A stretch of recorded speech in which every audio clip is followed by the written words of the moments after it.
Rain fell in relentless sheets, blurring the pavement into a shimmering distortion, and there she stood, unannounced, unexpected, a fragment from a life I had buried 5 years ago.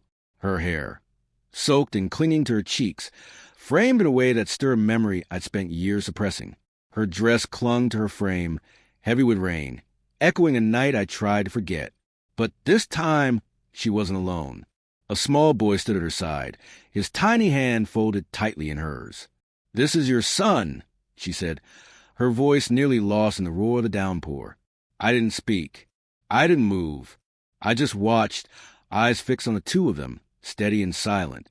Then I stepped aside, letting absence speak for what words never could.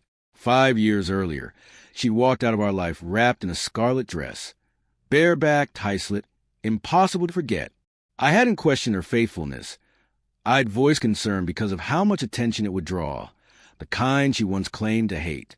She dismissed me with a carefree laugh. "It's just a party," she said, but she never came home. It wasn't a slow unraveling. We were solid.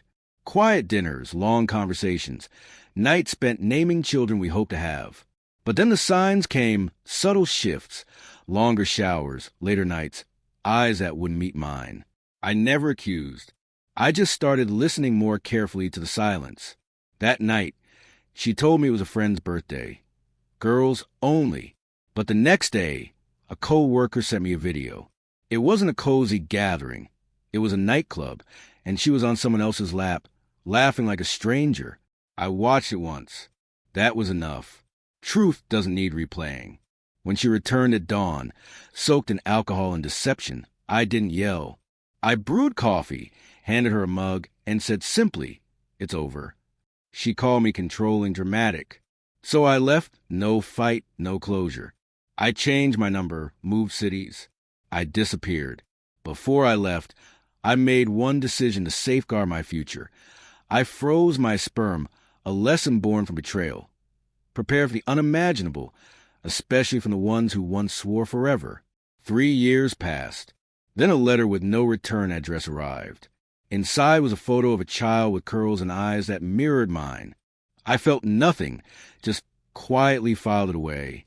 Then came the emails. Pleas, apologies, declarations of regret. I didn't answer. But curiosity lingered, so I hired a private investigator.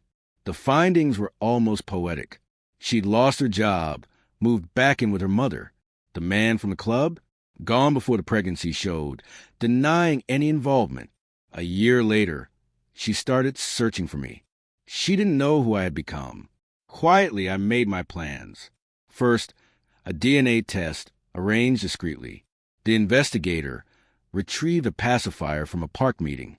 The result, 99.9% mine. Second, I hired the best custody lawyer I could find, not to take the boy from her, but to protect myself. Third, I waited, and then I let her find me. Now she stood in front of me, holding our son like a shield. "I need help," she whispered, voice cracking. I looked at the boy for a long time. His eyes met mine, quiet, curious. She began to speak, unraveling apologies, talking about loneliness, about love, about needing a father for her child. I let her speak, let her words spill unchecked. Lies are flammable. Let them pool long enough, and a single truth will ignite them. Then I hand her a folder. Custody terms, visitation schedule, clear boundaries. "This is a reunion," I said. "It's structure."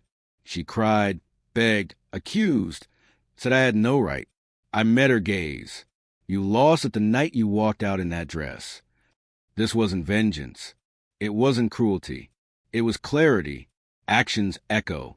Betrayal has memory. A week later, I met my son properly. We went to the zoo. I read to him, watched him laugh.